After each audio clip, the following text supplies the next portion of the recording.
എല്ലാവർക്കും നമസ്കാരം. മറ്റൊരു വീഡിയോയിലേക്ക് സ്വാഗതം.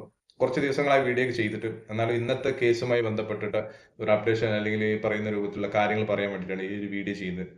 ഏകദേശം ഇത്രയും കാലത്തിനടുക്ക് ഏകദേശം 2 മണിക്കൂറോളം നീണ്ടു നിൽക്കുന്ന ഒരു വാദപ്രതിവാദമായിരുന്നു ഇന്നുണ്ടായിരുന്നത്. ശരിക്കും ഞാനൊക്കെ അത്ഭുതപ്പെട്ടു പോയി. കാരണം ആദ്യമായിട്ടാണ് ഇത്തരത്തിലുള്ള ഒരു വാദപ്രതിവാദത്തിന് നേരിട്ട് സാക്ഷിയാകുന്നത്. അപ്പോൾ കണ്ട സ്ഥിതിക്ക് പറയാൻ പറയാൻ പറ്റുന്ന ഒരുപാട് കാര്യങ്ങൾ അതിലുണ്ടായിരുന്നു. അപ്പോൾ അതിന് വേണ്ടിയിട്ടാണ് അത് നിങ്ങളുടെ മുന്നിൽ ബോധ്യപ്പെടുത്താൻ വേണ്ടിയിട്ടാണ് ഈ ഒരു വീഡിയോ ചെയ്യുന്നത്.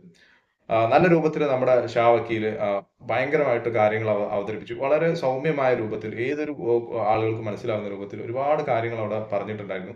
ആ പറഞ്ഞ കാര്യങ്ങൾക്കൊക്കെ ഡോക്യുമെന്റിന്റെ കോപ്പിയൊക്കെ അവിടെ സമർപ്പിച്ചിട്ടുണ്ടായിരുന്നു. ഒരുപാട് കാര്യങ്ങൾ ഉന്നയിക്കുകയുണ്ടായി. നമ്മുടെ കാര്യങ്ങൾ ഉന്നയിക്കുകയുണ്ടായി. ആ രൂപത്തില് ഈ ഒരു ആക്റ്റുമായി ബന്ധപ്പെട്ടിട്ട് അതിന്റെ ഉള്ളിലുണ്ടായിട്ടുള്ള കുറച്ച് കാര്യങ്ങളെ കുറിച്ചിട്ട് വ്യക്തമായിട്ട് അവിടെ ജഡ്ജി അദ്ദേഹത്തെ ബോധ്യപ്പെടുത്താൻ അദ്ദേഹം ശ്രമിച്ചിട്ടുണ്ടായിരുന്നു.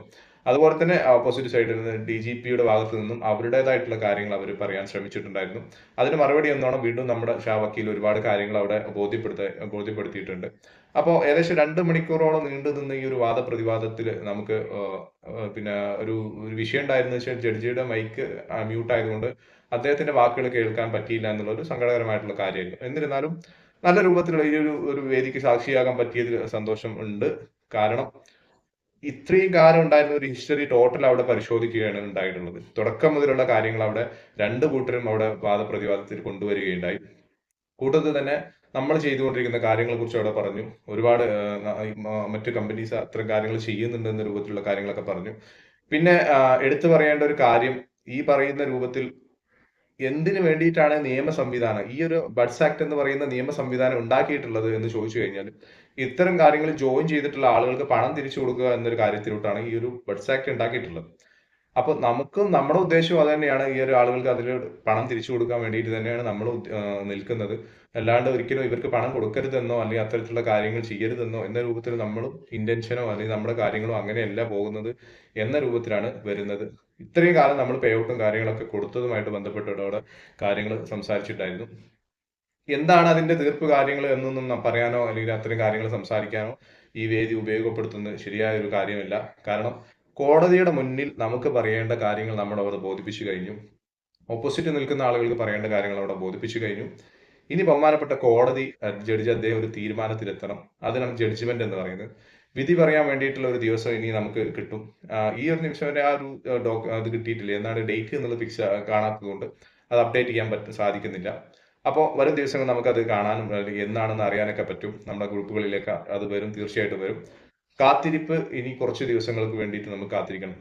വിധി അനുകൂലമാവണേ എന്ന് ഉള്ളുരുകി പ്രാർത്ഥിക്കുന്ന ലക്ഷക്കണക്കിന് ആളുകളാണ് നമ്മളെല്ലാ ആളുകളും. കാരണം നമ്മുടെ സാമ്പത്തികമായിട്ടുള്ള പുരോഗതിക്കും നമ്മുടെ ഹാർഡ് മണിയൊക്കെയാണ് അവിടെ ലോക്കായി കിടക്കുന്നത്. നമ്മുടെ ഒരു സാമ്പത്തിക മുന്നേറ്റത്തിന് വേണ്ടിയിട്ട് നമ്മൾ ഇത്തരം കമ്പനിയിൽ ജോയിൻ ചെയ്യുമ്പോൾ അതുമായി ബന്ധപ്പെട്ട ഒരുപാട് സ്വപ്നങ്ങളും ഒരുപാട് കാര്യങ്ങളും നമ്മൾ ഒരുക്കി കൂട്ടി വെച്ച് അത് ഒരു അവസരത്തിൽ ചില്ലുകൂട് തകർന്ന് പോകുന്ന പോലെ തകർന്നുണ്ടാകുന്ന സംഭവത്തിൽ ഒരുപാട് പ്രതിസന്ധികൾ ഈ ഒരു കുറച്ച് 6 മാസക്കാലത്തിനുള്ളിൽ നമ്മൾ എല്ലാവരും അനുഭവിച്ചു. അപ്പൊ അതിനൊരു തീർപ്പ് എന്ന രൂപത്തിലോട്ട് കോടതിയുടെ ഭാഗത്തു നിന്ന് നല്ല രൂപത്തിലുള്ള ഒരു വിധി വരണമെന്ന് ആഗ്രഹിക്കുന്ന ആളുകളാണ് നമ്മൾ എല്ലാ ആളുകളും. അതുപോലെ തന്നെ പ്രതികൂലമായിട്ടും വിധി വരാം എന്ന് നമുക്ക് വിശ്വസിക്കാം. കാരണം നമുക്ക് ഒരിക്കൽ അത്തരം അനുഭവം ഉണ്ടായിട്ടുണ്ടായിരുന്നു.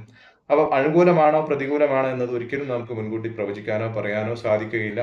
ബഹുമാനപ്പെട്ട കോടതിയിൽ പൂർണ്ണമായിട്ട് വിശ്വാസം നമുക്ക് എല്ലാവർക്കും ഉണ്ട്. എന്തായാലും കാത്തിരുന്ന് ഈ ഒരു ദിവസങ്ങളിൽ നമുക്ക് അത്തരം കാര്യങ്ങൾക്ക് വേണ്ടി പ്രാർത്ഥനയോടുകൂടി കാത്തിരിക്കാം. പ്രാർത്ഥനകൾ ഞാൻ എപ്പോഴും പറയാറുണ്ട്. പ്രാർത്ഥന ഒരിക്കലും നമ്മുടെ ആരുടെ പ്രാർത്ഥനയും തട്ടപ്പെടുകയില്ല. റൈറ്റ് മൊമെന്റിൽ അത് കറക്റ്റ് സമയത്ത് നമ്മളിലോട്ട് എത്തിപ്പെടും. ആ ഒരു വിശ്വാസത്തിൽ വിശ്വസിക്കുന്ന ഒരു വ്യക്തിയാണ് ഞാൻ.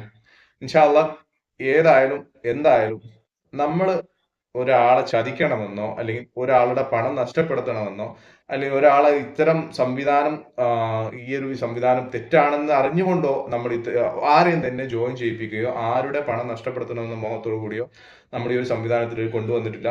പ്ലസ് ആയിട്ട് പറയാനുള്ളത്, ഒരുപാട് കമ്പനികൾ ഒരുപാട് തട്ടിപ്പ് നടത്തിയിട്ടുള്ള കമ്പനികൾ നമ്മൾ കണ്ടിട്ടുണ്ട്, കേട്ടിട്ടുണ്ട്, അനുഭവിച്ചിട്ടുണ്ട്. പക്ഷെ ഈ ഒരു കമ്പനിയുടെ ഉന്നതിയിൽ നിൽക്കുന്ന ഈ കമ്പനിയുടെ സാരഥികളായിട്ടുള്ള ആളുകൾ ആരും തന്നെ നമ്മളിൽ നിന്ന് കടന്നു പോവുകയോ നമ്മുടെ കൺവട്ടത്ത് നിന്ന് മാറി നിൽക്കുകയോ അല്ലെങ്കിൽ നമുക്ക് കിട്ടാത്ത സ്ഥലത്ത് പോയിട്ട് എവിടെയെങ്കിലും നിന്നുകൊണ്ട് കാര്യങ്ങൾ ചെയ്യുകയോ അല്ല. നമ്മുടെ കൂടെ നിന്നുകൊണ്ട് നമുക്ക് കാണാൻ പറ്റുന്ന സ്ഥലത്ത് നിന്നുകൊണ്ട് കാര്യങ്ങൾ വ്യക്തമായിട്ട് ചെയ്യുകയാണ്. നമ്മളിലോട്ട് നമ്മുടെ പണം തിരിച്ചു തരാൻ വേണ്ടിയിട്ടുള്ള ഒരുപാട് കാര്യങ്ങളാണ് അവർ ചെയ്തുകൊണ്ടിരിക്കുന്നത്. നല്ല രൂപത്തിലുള്ള ചെലവുകളാണ് ഈ ഒരു സംവിധാനം നിയമപരമായി പോരാട്ടം നടത്താൻ വേണ്ടിയിട്ടുള്ളത് നമുക്ക് എല്ലാവർക്കും അറിയാം. അപ്പൊ അത്തരം കാര്യങ്ങളൊക്കെ ചെയ്യുന്നത് ഈ ഒരു നമുക്ക് നമ്മുടെ പണം ഇവിടെ തിരിച്ചു കിട്ടാൻ വേണ്ടിയിട്ട് തന്നെയാണ് അവർ ചെയ്തുകൊണ്ടിരിക്കുന്നത്. അതെല്ലാവരും മനസ്സിലാക്കുക. ഒരുപാട് ആളുകൾ നമ്മൾ എല്ലാവരും ഒരുമിച്ച് നിന്നത് ഈ ഒരു സംവിധാനത്തിന്റെ ഒരു ഒരു ഒരു ആശ്വാസകരമായിട്ടുള്ള അല്ലെങ്കിൽ ഒരു സന്തോഷകരമായിട്ടുള്ള ഒരു വിധിക്ക് വേണ്ടിയിട്ടാണ് നമ്മളെല്ലാവരും കാത്തിരിക്കുന്നത്. എന്തായാലും നമ്മുടെ വക്കീല് വളരെയധികം സൂപ്പറായിട്ട് കാര്യങ്ങൾ അവതരിപ്പിച്ചിട്ടുണ്ട്. ഇനി അത് കോടതിയുടെ കയ്യിലാണ്. കോടതി തീരുമാനിക്കട്ടെ. അനുകൂലമാവാം, പ്രതികൂലമാവാം. എന്തായാലും ദൈവം തമ്പുരാൻ മാത്രമേ ആ കാര്യത്തിനെ കുറിച്ച് ഒരു ധാരണയുള്ളൂ. ഹൈറിച്ച് എന്ന് പറയുന്ന പ്രസ്ഥാനത്തിന്റെ സാരഥികളായിട്ടുള്ള നമുക്ക് പറയാനുള്ളത്, ബഹുമാനപ്പെട്ട കോടതിയിൽ നിന്ന് സന്തോഷകരമായിട്ടുള്ള ഒരു വിധി വരട്ടെ എന്ന് ആത്മാർത്ഥമായിട്ട് ആഗ്രഹിക്കുന്നു, പ്രാർത്ഥിക്കുന്നു. എല്ലാവർക്കും ഈ ഒരു വിഷയത്തിൽ അത്തരം പ്രാർത്ഥനകളിലോട്ട് വെക്കുക. എന്തായാലും എല്ലാവർക്കും നല്ലൊരു ദിവസം നേരുന്നു. Thank you so much. രുചിച്ചു നോക്കൂ, വീണ്ടും കൊതിച്ചു പോകും.